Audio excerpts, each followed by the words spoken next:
Hey guys, it's Divyanshu. Welcome back to another episode of Football Daily. It's Kareem the Dream Time. भाई साहब देखो, शौक तो मैं नहीं हुआ हूँ, लेकिन डेफिनेटली भाई मैं अपने ओपिनियंस को, अपने रिव्यूज़ को मैं संभाल के रखा हुआ था कि भाई जब फाइनली ये चीज़ हो जाएगी तो हम लोग इस पर बहुत विविध तरीके से चर्चा करेंगे। और भाई फाइनली करीम बेंजेमा ने यहाँ पर अपना पहला मैडन बैलन डोर यहाँ पर उठा लिया है।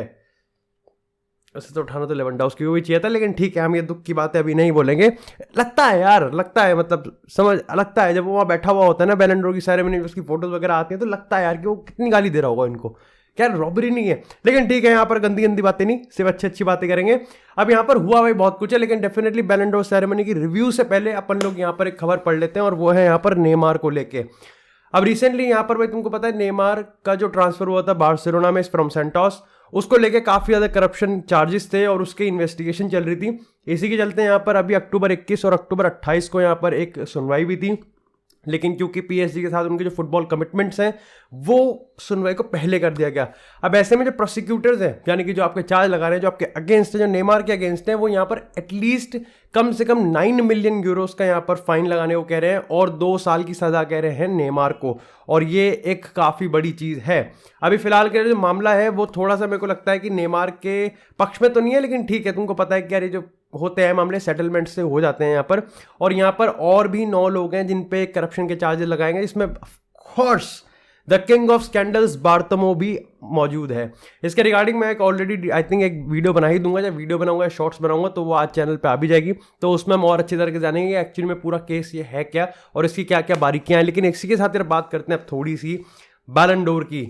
देखो, बैलन डोर की शुरुआत में ना अच्छी अच्छी सी खबर आने लगी। सबसे पहले तो भाई किलियन एम्बाप्पे आता है और उसको बू किया जाता है यहाँ पर। जो वहाँ पे जो फैंस थे पेरिस में, क्योंकि पेरिस में बैलन डोर की सेरेमनी हो रही थी, वहाँ पर किलियन एम्बाप्पे और उनके फादर को बू किया जाता है जब वो रेड कार्पेट से आते हैं। खैर, इसी से रिलेटेड अगर मैं तुमको खबर बताऊं तो हाल ही में जब मार्सेल को 1-0 से हराया पीएसजी ने, तो किलियन एम्बाप्पे ने पोस्ट मैच इंटरव्यू में साफ कंफर्म कर दिया कि मैं खुद दिव्यांश की वीडियो देख के पता चला कि हाँ, मेरा कोई ट्रांसफर ऐसे अपडेट हुआ है, नहीं तो मेरा कोई भी ऐसा ओपिनियन नहीं है, ना ही मेरा कोई जजमेंट है, और ना ही मेरा आने वाले अनफोर्सीनेबल, ज़्यादा इंग्लिश नहीं झाड़नी, आने वाले फ्यूचर में यहाँ पर मेरा कोई प्लान है कि मैं पीएसजी को छोड़ने वाला हूँ। तो मैंने तो बिल्कुल भी पीएसजी में किसी से कुछ नहीं कहा, ये सब कहीं ना कहीं मीडिया सर्कुलेटेड बातें हैं। ऐसे में कहीं ना कहीं अभी तुमको पता है कि मामला सिंपल है, लेकिन जहाँ तक पीआर की हम बात करते हैं, मीडिया की बात करते हैं, तो मीडिया तो इस समय रियल मैड्रिड के दरवाजे यहाँ पर एम्बाप्पे के लिए बंद करता जा रहा है और इसमें कोई चेंज नहीं हो रहा।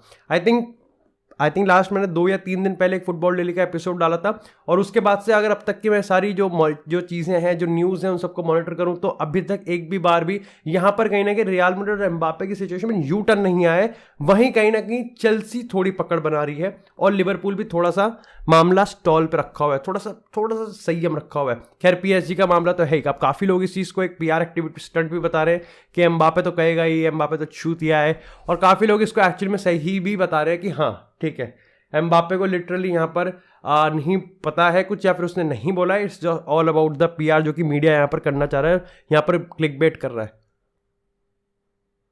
गंदी बातें नहीं, लेकिन इसी के साथ बात करते हैं थोड़ी सी बैलन डोर की। यहाँ पर कि बैलन डोर में सबसे पहले अगर हम बात करें तो भाई एलेक्सिया पुटेल्स ने एक बार फिर से यहाँ पर अपना back to back Ballon d'Or जीत लिया है, और ये पहली महिला है बार्सिलोना की, और होना भी चाहिए। पिछले सीजन यहाँ पर बार्सिलोना जो फीमेल टीम है उन्होंने डबल जीता था, और उसमें उनका एक काफ़ी बड़ा रोल था।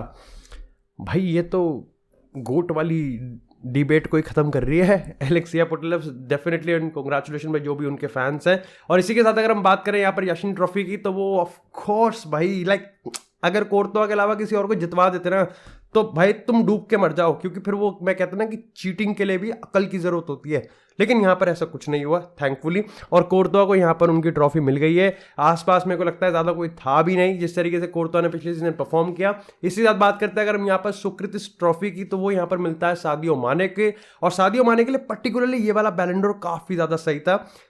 ऑफ कोर्स एक तो उन्होंने जिस तरीके से अच्छा काम किया है फुटबॉल वर्ल्ड में, और फुटबॉल से बाहर ऑफ द पिच जितना अच्छा काम किया है, उसको कहीं ना कहीं यहाँ पर सराहना मिल रही है और उसको अप्रिशिएट किया जा रहा है। और बैलन डोर पोडियम पे है भाई, वो नंबर 2 पे, और होने भी चाहिए था। एफकॉन भी तो जीते हैं भाई, लेकिन साला का भी इधर उधर का ही मामला है, साला भी पोडियम पे तो नहीं है लेकिन हाँ टॉप 5 में आ जाते हैं यहाँ पर, और नंबर 6 पे यहाँ पर किलियन एम्बापे आते हैं। इसी के साथ यहाँ पर अगर जर्ड मुलर ट्रॉफी की बात करें तो पहले एडिशन में यहाँ पर जीतते हैं इसको रॉबर्ट लेवेंडोव्स्की, और लेवेंडोव्स्की काफ़ी मस्त, मतलब उसने सही स्टेटमेंट मारा, उसने कहा कि देखो यार अभी तो मैं जीत गया लेकिन आने वाले टाइम में हालैंड की परफॉर्मेंस को देख के लगता नहीं है क्योंकि मामला यहाँ पर इतना स्ट्रॉन्ग रहने वाला है, लेकिन फिर भी कहीं ना कहीं रॉबर्ट लेवेंडोव्स्की 50 गोल मारे हैं उसने पिछले सीजन, और नए क्लब अगर बार्सिलोना की बात करें तो वहाँ भी कुछ उसका जो रिकॉर्ड है वो स्लो डाउन होता हुआ नहीं दिख रहा है, जहाँ पर ऑलरेडी उसने 13-15 गोल मार दिए हैं।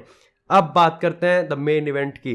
करीम द ड्रीम ने भाई अपना पहला बैलन डोर जिता लिया। काफ़ी इंटरेस्टिंग चीज़ें हैं। सबसे पहले तो 15 साल बाद, शायद से 15 साल बाद यहाँ पर किसी फ्रेंच ने ये बैलन डोर जीता है। साथ ही Karim Benzema I think oldest person बन गए जिन्होंने यहाँ पर बैलन डोर जीता है 34 साल की उम्र में।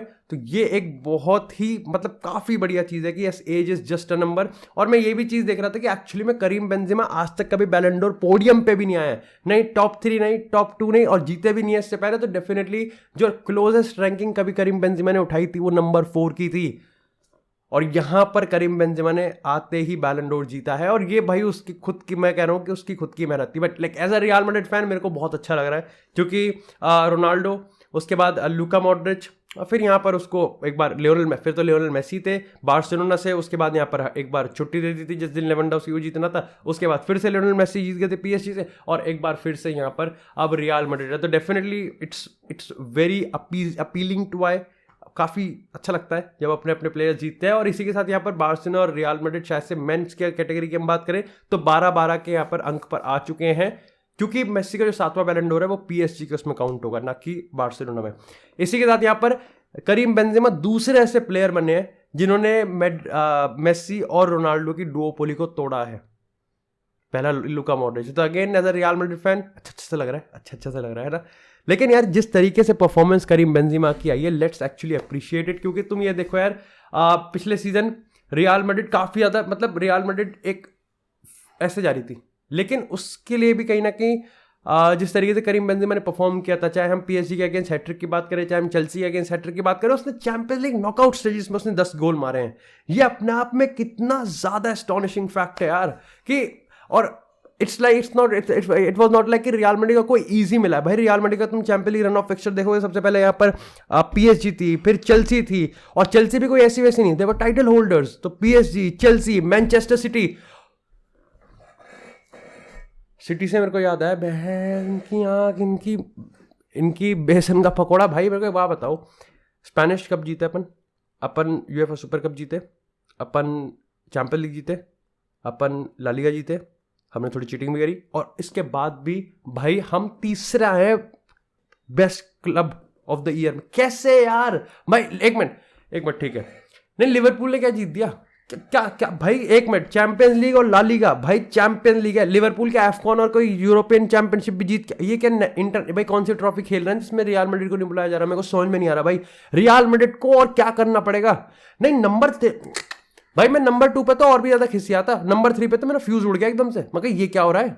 और मैनचेस्टर सिटी के यार अच्छा फुटबॉल आपको वो लाइक, तो हम ट्रॉफी क्यों जीते ना, फिर अच्छा फुटबॉल खेल लेते हैं, 700 पास कर देते हैं अपने हाफ में और फिर हार जाते हैं, ये क्या बात है भाई ये। और सिटी के नाम से याद आया मेरे को, अभी तो भूल गया था, बच गई सिटी, हद दो भाई। मेरे को guys do let me know यार, तुम मेरे को बताओ कि तुम्हारा इसके रिगार्डिंग क्या ओपिनियन, क्योंकि मेरा तो बहुत गंदा ओपिनियन है, मैं तो गाली दूंगा कमेंट सेक्शन में किसी और की वीडियो पे जाके। लेकिन सबसे पहले बात करते हैं यहाँ पर अरे क्या था उस ट्रॉफी का नाम, अरे जो बच्चों को दी जाती है, कोपा ट्रॉफी की बात करते हैं। भाई इसके रिगार्डिंग में काफ़ी ज़्यादा कंट्रोवर्सी है। अब सबसे पहले तो यहाँ पर देखो गावी जीता है, और मैंने इसके रिगार्डिंग कोई अपना डिसरिस्पेक्टफुल ओपिनियन नहीं दिया है, क्योंकि देखो मेरे को ऐसा लगता है कि अगर हम पहले 4 रैंकिंग्स की बात करें तो डिस्पाइट द फैक्ट कि चारों में से किसी को मिल जाए, मैं उसको डिजर्विंग बताऊंगा, और but at the same time मैं उसके रिगार्डिंग फुटबॉल कम्युनिटी डिस्कशंस में हेट भी मेरे को मिल जाएगी, पक्की बात है। अब जैसे गावी था, मेरे को डिजर्विंग लग रहा था, लेकिन हाँ ठीक है, एट टाइम्स मैं कह सकता हूँ कि इसके रिगार्डिंग जो काउंटर ओपिनियंस आएंगे ना वो काफ़ी ज़्यादा स्ट्रॉन्ग होंगे, जहाँ पर मेरे का जो गावी का जो पलड़ा है ना वो हल्का पड़ सकता है। अब जैसे मैं बताता हूँ, इस समय अगर बेलिंगम की बात करें तो बेलिंगम जिस तरीके से परफॉर्म कर रहा है, आई थिंक जिस तरीके से गोल्स मार रहा है, असिस्ट कर रहा है, जिस तरीके से परफॉर्मेंसेज दे रहा है, वो कहीं ना कहीं एटलीस्ट ऐसे तो नहीं थी कि वो नंबर 4 पे है, तो अच्छा नहीं लगता है ना। लेकिन अगर हम दूसरे तीसरे की बात करें तो दूसरे पे कामाविंगा आता है, और कामाविंगा को मतलब मेरे को समझ में नहीं आता लोग इतना रेट क्यों नहीं करते। भाई 19 साल का है और ऑलरेडी वो चैंपियन लीग जीत चुका है, अच्छी परफॉर्मेंसेस दे रहा है। लेकिन साथ ही अगर हम यहाँ पर मूसियाला की बात करें तो मूसियाला और बेलिंगम का तो मतलब बैठता ही नहीं है कहीं से। और इसके रिगार्डिंग काफ़ी कंट्रोवर्सी है इस समय, इससे रिगार्डिंग सोशल मीडिया में काफ़ी बस क्रिएट है कि आप गावी को कैसे दे सकते हो, आप मूसियाला को कैसे छोड़ सकते हो आप यहाँ पर। और बेलिंगम के रिगार्डिंग तो लिटरली काफ़ी ज़्यादा है, मतलब तुमको लग रहा होगा कि मूसियाला मूसियाला मूसियाला मूसियाला, लेकिन इट्स एक्चुअली बेलिंगम जिसके रिगार्डिंग सबसे ज़्यादा डिसअपॉइंटमेंट शो की गई है। क्योंकि कहीं ना कहीं देखो नंबर 4 पे बेलिंगम डिजर्व नहीं करता, बाई द सेम टाइम जब आप ऊपर के देखते हो तो फिर आपको लगता है कि हाँ साले वो भी डिजर्व नहीं करते। It's a very tricky. बाकी डू लेट मी नो कि इसका एक्चुअली में सिस्टम क्या है, मतलब क्या आंखों को जो भा जाए उसको दे दो, जो गोल असिस्ट ज़्यादा करे उसको देना है, जिसकी सोफा स्कोर पर रेटिंग अच्छी होती है उसको, किसको अच्छा देना है, या जिसके पैसे पहले आ जाए उसको दे देंगे। बट बाकी that's it for this episode यार। आई थिंक काफ़ी सही था यार बेंजेमा को देख के, और लेट्स होप कि भाई बेंजेमा, आज भी याद है कि वो एक फोटो की है जिसमें I think it was Cristiano Ronaldo, और यहाँ पर पता नहीं एक और कुछ एक प्लेयर और था रियल मैड्रिड का, याद नहीं आ रहा मेरे को उस टाइम, और दे वर लाइक एक अवार्ड सेरेमनी चल रही थी और पीछे Benzema was just he was just clapping. तो उस वहाँ से उठ के वो किंग बना है, ही सक्सीडेड क्रिस्टियानो रोनाल्डो। इसको समझ के, इसको इमेजिन करके भाई रोना भी आता है, आ भी रहा होगा भाई रियल मैड्रिड फैंस, आता है भाई, लेकिन खुशी भी होती है दिल से, कर दिया भाई काम इसने। शू